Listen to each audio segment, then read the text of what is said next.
Hello and welcome to the Westcity Church podcast. If you'd like to get to know us more, find us at westcitychurch.com.au. We really hope that you're encouraged by today's message.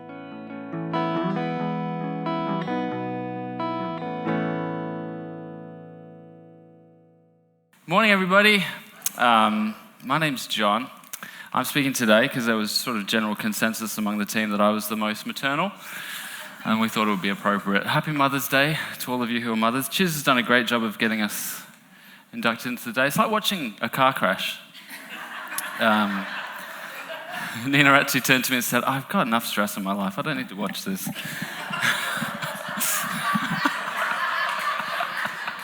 I'm sorry. Happy Mother's Day. Okay. I'm going to be here speaking for 2 weeks. We're in the middle of our series on the Sermon on the Mount. And so Chiz gave me the best bits, the two hardest teachings in the whole Sermon on the Mount.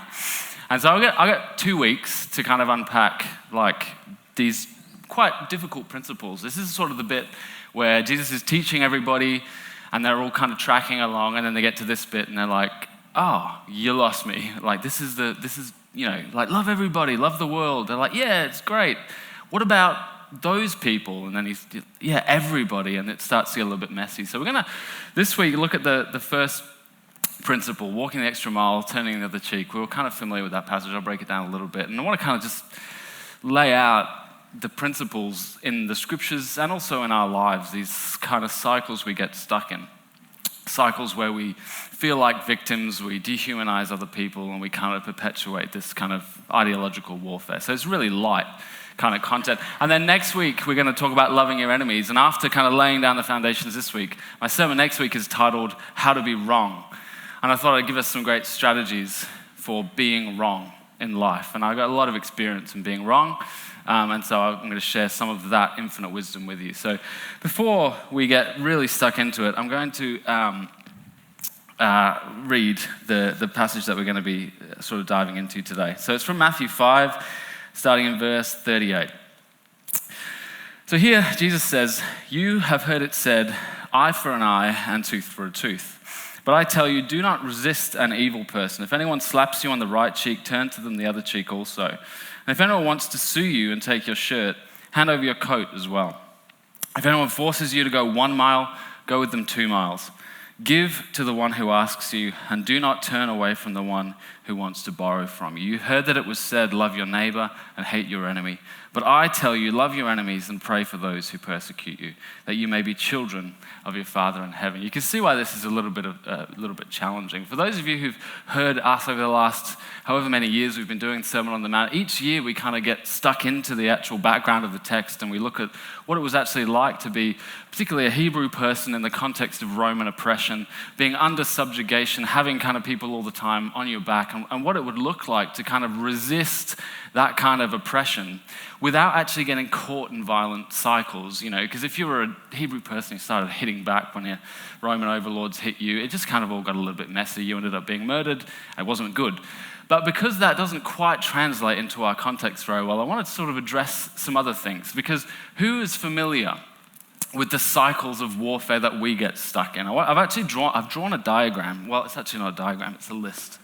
Now, this is not working well, so, okay, great. So I have been studying this year. I went back to study, and every time I read something, it's like they talk about A and B. It was like all about contracts and things like that, so I thought I'm going to use my newfound legal knowledge and put it into a sermon. So this is how life tends to work, okay? A offends B. Now you can be either A or you can be B. It doesn't matter. You could be both. It doesn't matter. Some people argue themselves. But A offends B. Have you had that experience? Either you've offended someone or you've been offended. B can't let it go. The first strategy of conflict resolution is get over it. If you can, right? If you can. Most people can't. C, B develops grudge and retaliates against A. Have you ever been in that position? Someone's never retaliated against anyone. Okay. A is so indignant that they've been retaliated against that they disproportionately respond to B, and then they're offended. Okay? And it goes round and round. Has anyone got into this cycle before? No? You guys probably haven't. I've been in this cycle perpetually for a fair amount of time with a number of different people. This is called family dynamics. This is how families work. It's how marriage works. It's how friendship sometimes works. Not church, though. We get into these cycles, and oftentimes it can be something small. It can be something big. You'll offend someone, or you'll receive something as an offense, and you try and move on. We try and move on, but you can't, and it sort of festers there and it lingers there. And have you ever noticed that once that starts to sit there in your head or in your heart, it becomes something different, doesn't it? It becomes big. It becomes amplified. It becomes something that it wasn't. Have you ever been in an argument with somebody and they've started to list all of the things that you've done for the last 17 years, and it kind of becomes this monstrous kind of thing, and this cycle goes in? One of the principles here that Jesus is trying to introduce us to is how to actually step out of cycles that turn us into something that we're not. Because what was happening in these times is, like I said, the Romans were persecuting the Hebrew people. And they were subjugating them to all kinds of humiliating practices. And there were different responses that the Israelites had, different responses. Some of them were just, I'm going to sit here and I'm going to take it because otherwise I'll be murdered. There were the zealots who said, no, we're going to fight back. They were also murdered. And there was these things that they would do. Particularly I want to focus this morning on that going the extra mile phrase. If a person asks you to go 1 mile, go an extra mile. I mean, we use that in a kind of trite, lovely way, like do a little bit extra, like be kind, go an extra mile. But the context that it's talking about here is that a Roman would come along, they would see a young Hebrew male who was getting a bit sort of arrogant, a bit big, and what they would do is they'd get off their horses, they'd take all the stuff off the back of their horses, and they'd put it on the man, and they'd say, you can walk with me a mile. And it was a way of humiliating someone. It was a way of saying to them, just so you know, you're my servant, I can do with you what you want. It was a very common thing throughout history to find ways to humiliate someone, to persecute them, to make them feel less.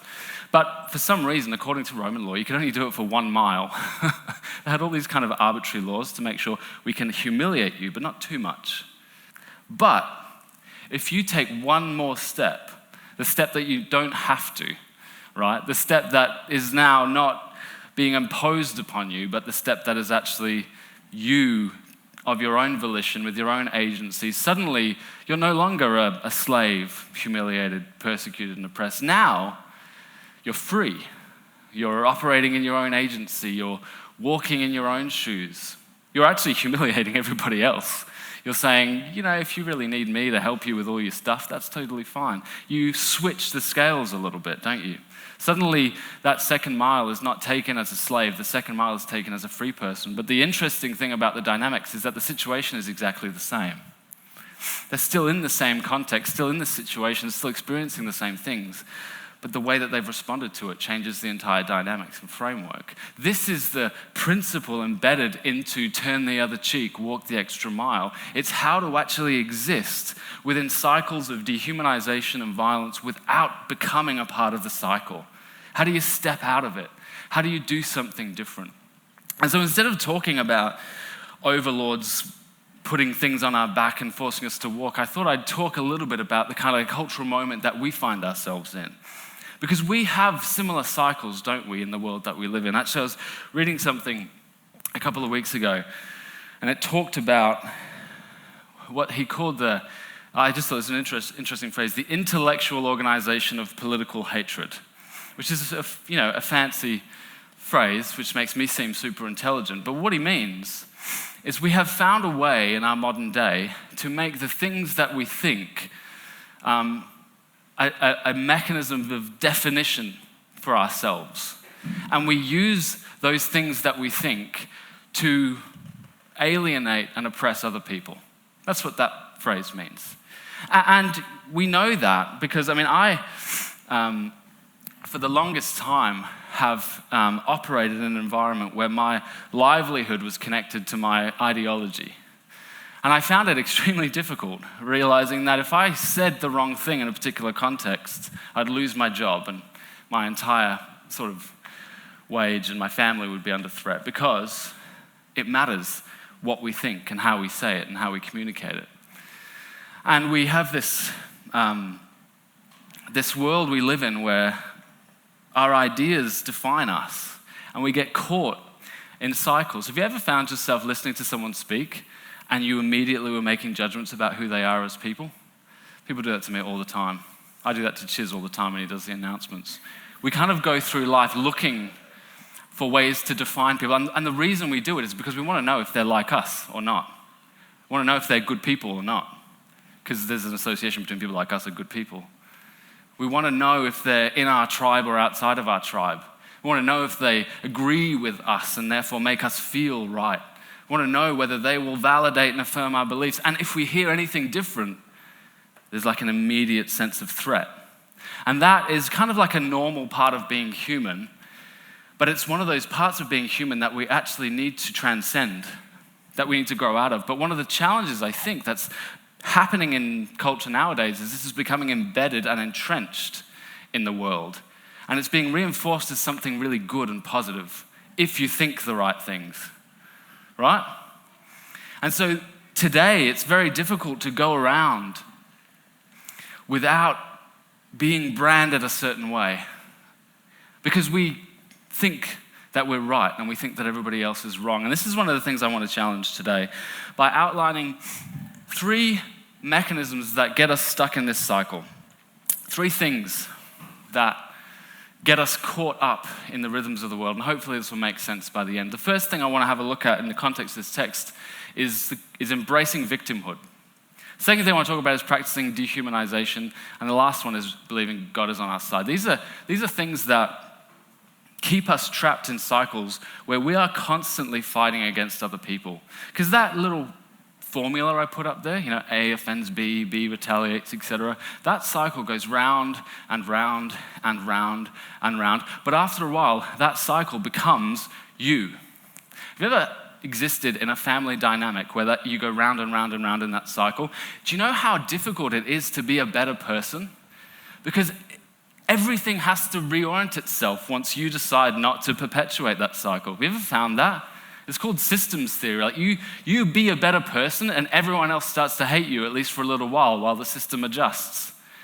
And if you get caught in that cycle, you end up being a person that you hate. Have you ever had a dinner party and you go home afterwards and we're like, why on earth did I do that? Or say that? Why on earth did I went out for drinks with some friends the other day.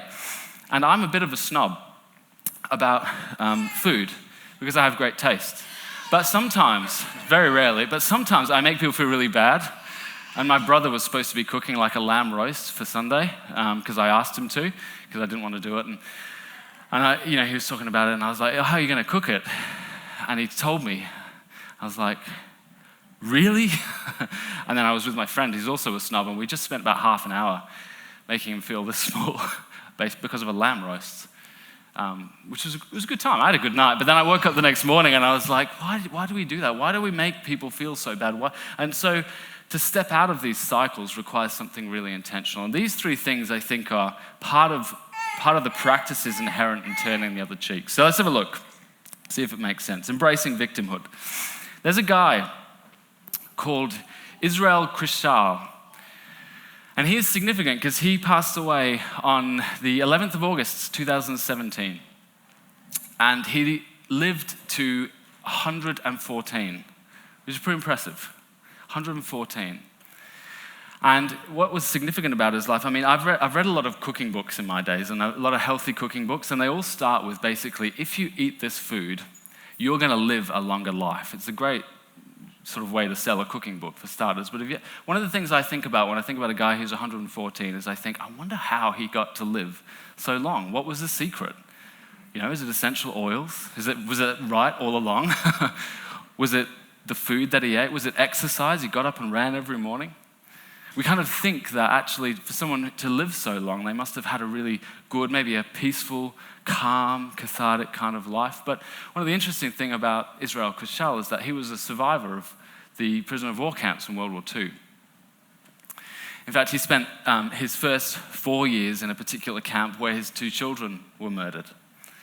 And then he was moved to Auschwitz for the remainder of the war, where his wife was killed. And he left Auschwitz when it was liberated, weighing 37 kilos as a fully grown man, which is just a little bit heavier than my 8-year-old son. And so here you have a man who's lived 114 years on the earth, celebrated his bar mitzvah at the age of 113 because he couldn't when he was 13 because of the state of the world. And he writes, and one of the, he ended up moving back to Israel and marrying another woman, starting a new family, opened a candy shop, and spent the rest of his life innovating new forms of candy. I think there's a whole bunch of chocolate bars today that mixing chocolate and orange, I think came from him. I'm not 100% sure on that, but I think that was one of his kind of legacies. He spent the rest of his life innovating, but one of the things he wrote down when people asked him, how did you actually survive? How did you get through? What was it that, and he displayed what they called a relentless focus on the future. A relentless focus on the future. He refused to allow what had happened to him to define him, to be his defining mechanism. There's another woman called Edith Eger who wrote this quote. She was also a survivor of Auschwitz. She said, "Suffering is universal, but victimhood is optional." And one of the reasons she wrote this down is because she said the moment that you get caught in this pattern of thinking that I'm a victim is the moment you switch to feeling completely justified in alienating and oppressing those who've hurt you. So it's such a short, narrow gap between me feeling like a victim and me taking retribution on my oppressors. But the interesting thing about these sort of two people listening to their story is thinking they are victims. They have been persecuted. If anyone in the world has the right to take revenge, it would be a man who's lost his entire family for almost no reason at all. It's tragic. And yet at the same time, their story, their message is one of peace and hope and optimism for the future. I find those stories remarkable. And yet that cycle that we saw at the very beginning, it's so easy to feel persecuted, to feel offended, and to feel completely justified as a victim. You have hurt me, now I will hurt you. And round and round and round it goes. So the first step in kind of embracing Jesus' teachings and working our way out of these cycles is to realize that I may have suffered, but I'm not a victim. I may have suffered, but I'm not a victim. Or as Edith Eger says, suffering is universal, victimhood is optional. The second thing, talk about practicing dehumanization, which is, again, a big word, but it took me a really long time, until I was in my mid-20s, about halfway through my theological degree, to realize that I was a progressive thinker. And I don't say that as a positive thing. I was in a conservative evangelical college, always disagreeing with people and being called a heretic. And I couldn't figure that out because I really felt like I was right about everything. And it took me literally 5 years to realize, I'm just a progressive thinker in a conservative college. It's nothing really more than that. And that was really liberating because once you realize you're progressive, you realize how right you are about everything. It's this really good feeling. And so I had this one really challenging experience where I went to the US. This is Chiz, went to Paris. I went to the US. I got a scholarship to go to a conference. And because I was still pretty dumb at that point, I didn't realize that I was going to a really conservative evangelical conference. I was just stoked to be going to the US. Never been before. And I got there, and it was actually, I had a really good time, but I had cultural shock. It was a really interesting experience for me. Not just stepping into a completely different country, but stepping into a completely different Christian kind of subculture. The language was similar, but it was very, very different. And I spent the first 2 days listening to speakers talking about carrying guns and, being conservative and all the people that were the world and the enemies and how we needed to protect ourselves against them and how we need to legislate so that these people who thought this way or liked this stuff couldn't get into our churches, all this fear. And I was just kind of sat there going, oh my goodness. And then I got invited out to lunch with a guy. He was just a guy on my table. His name was Joe. And he took me out for lunch, and because we resonated over a couple of things. I sat there across the table, and we were just chatting. And I felt like he was an ally. You know, have you ever had that moment where you're in a strange place and you feel like someone's an ally? I was so wrong. But it was just this really interesting conversation, because we were just talking and we were vibing. It was great. And we were eating sandwiches. And I started to just say, I feel so out of place here. Like, this is really challenging. Like, I feel like this is violating like almost every kind of theological principle that I have. And this has nothing to do with Christianity. This is like just this politics gone mad. This is kind of I started like spilling out all of the things that I believed about all the stuff. And he was smiling and sort of nodding. And he just said, yeah. Oh, I believe all of that stuff too. I'm carrying a gun right now. I was like, oh, cool. And then he whipped out his phone and started showing me pictures of his kids. And I just realized, it was like this transcendent moment. I was like, I just spent the last 20 minutes insulting everything about the way that you think and believe. This young, like 20-something-year-old guy pretending to be a theologian at a conservative conference in the US. I've come into your home. I spent 20 minutes completely insulting it, basically saying, this has nothing to do with Jesus. This is a guy that pastors an amazing church, is married to this wonderful woman. He's showing pictures of his kids and how he's raised them. And it was actually beautiful. And here I am realizing that I've just spent the last 20 minutes completely dehumanizing this guy to his face. And his response was to smile and to show me pictures of his kids. What I realized is that there is no enemy. There is no enemy. See, I, as a young, progressive Christian thinker, had taken all the problems that existed in the world and I'd put them on the feet of the people that I thought were responsible. Have you ever done that? And then I'd step back, because I can't be too close, and I visualized and started to attack these people. These are the people responsible for all of the ills in the world. And it was wonderful because I felt so justified, so right, so valid. But what I hadn't done is realize that this guy was a human with a family and a life and a history and a story. And as I began to reflect and unpack this experience, I realized that it's very, very hard to hold some of the beliefs about people that we hold when we learn their stories and see their faces. When they become humans. I know a lot of people who believe things that are quite awful about other people, other groups. And I know that the only reason they can believe those things is because there's no faces to the stories. There's no humans behind the issues. You see, it's really easy to dehumanize other people, to think that they're the bad guys, when we don't know their stories. It's why people don't learn the stories of their enemies, because then they're not your enemies anymore.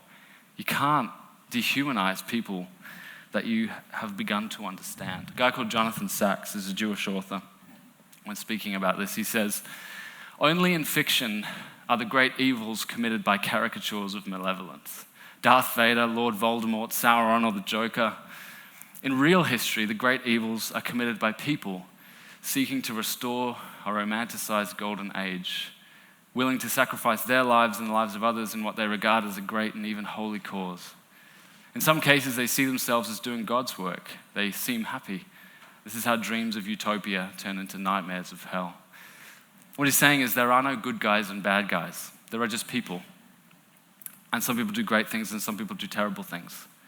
But what happens with us is when we actually look to other people and we see them as intrinsically bad or treat them as intrinsically bad, that just perpetuates this cycle of them feeling bad and them doing bad and us feeling right and us doing right. But actually it's all just nonsense.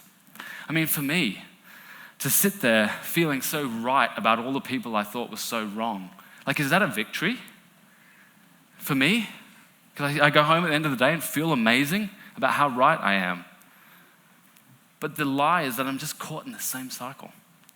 I am contributing to the very ills that I am trying to fight while baptizing my own involvement, thinking that I'm outside of it, but I'm not. And this is the challenge, and this is why this text is so difficult. Because it says that actually to step outside of these cycles, we have to be a very different kind of person. we have to recognize that whilst we may have suffered, we are not victims. And whilst these people may be doing something bad, they are still people. And our job is not to alienate them and exclude them, but to understand their stories. I challenge you to find someone that's done a terrible thing, that there isn't some kind of story underneath. People who hurt people are generally hurting people. It's a cliche, but it's true. And the last one,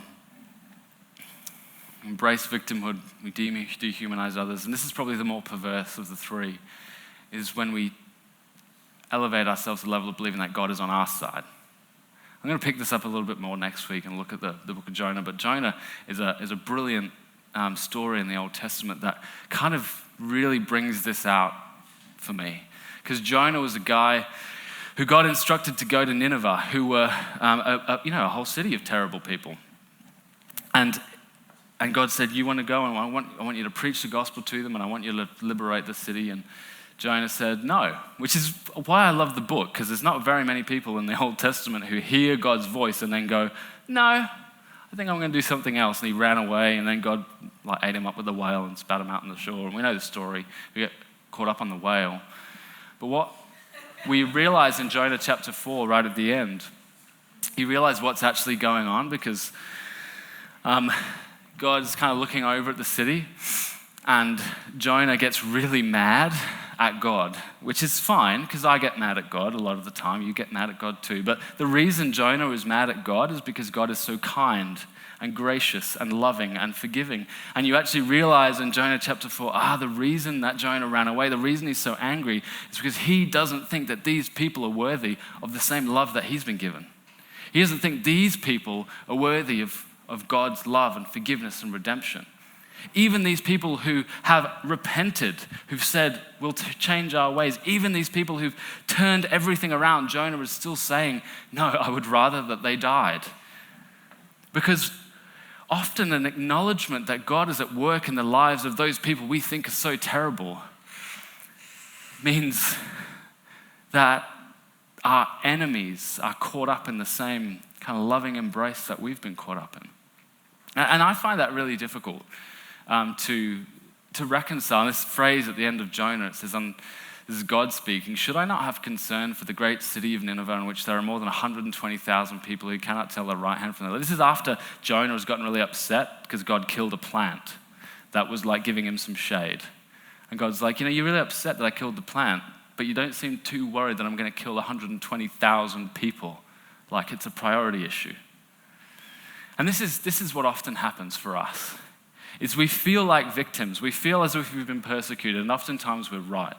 And we get so entrenched in that feeling of victimhood that we start to think about the people that did wrong to us as non-human. They are so bad because of what they did to me that they deserve justice, they deserve retribution.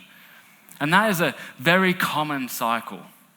But what happens when it gets even worse is we start to go, it's not just I've been victimized and they're less than human, it's that God is on my side of this.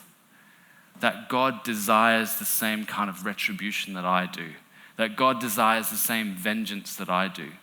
That God hates the same people that I do. That's when this cycle turns from human stupidity into idolatry. Feeling as if God somehow justifies and validates all of our hatred, all of our envy, all of our violence. See, the challenge of the Sermon on the Mount is that God asks us to love in an unqualified manner everybody. Oh, even the people we disagree with? Yeah. Even the people who've done? Yeah. Yeah. And there's sort of, for me, there's levels where I go, oh my goodness, even these people. And all of that hurt and all of that pain, all the experiences that we've had of feeling violated and abused, alienated, excluded, all those feelings we have of righteous indignation. When we remember that God has loved us and all of the things that we are, all of the things that we've done, it becomes easier to look at the others as deserving of love as well. I think that's often what happens with us as we we turn to others and we wish God's righteous vengeance on them. But it's because we've forgotten all of the times that God's forgiven us. You know? All of the times that people have forgiven us, all the grace and mercy that's been extended to us. So today, I want you to go and think about 3 things. It's my challenge for today. I've got to do a takeout, apparently, for 7 of you that watch it. But if you miss the takeout or someone forgets to do it, I want you to ask 3 questions this week. I want to ask 3 questions. The first one's about victimhood. Where have I embraced victimhood? Where do you feel like a victim? Now, I'm not asking you to validate that and say, well, they did this to me. I'm asking you to, where have you embraced victimhood in a way that has cost you something? Second one, who have you dehumanized? Who have you dehumanized? If you can't answer that question, you need to think about it more, because everyone has an answer to that question. Everyone has an answer to that question. Where have you embraced victimhood? Who have you dehumanized? And the third thing I want you to do is remind yourself of a moment when you have felt forgiven by God, by people, it doesn't matter. Remind yourself of a moment where you were wrong and where you were forgiven. A moment of grace, a moment of mercy.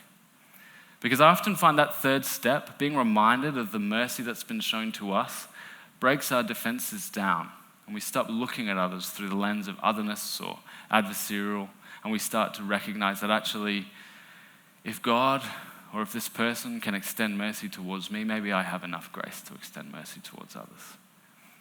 And hopefully we can begin to, by answering those questions, maybe not step out of the cycle, but at least be aware of it. I think it's a good first step sometimes, being aware of the cycles that we're caught in, and then finding strategies to step out of it. Next week is all about being wrong and loving your enemies, and so hopefully that'll push us in a little bit of a different direction. But why don't we pray as we finish? Seems appropriate. Lord, thank you for the teachings of the Sermon on the Mount, which kind of confront us with the best of you and sometimes the worst of us. But I think that's the point.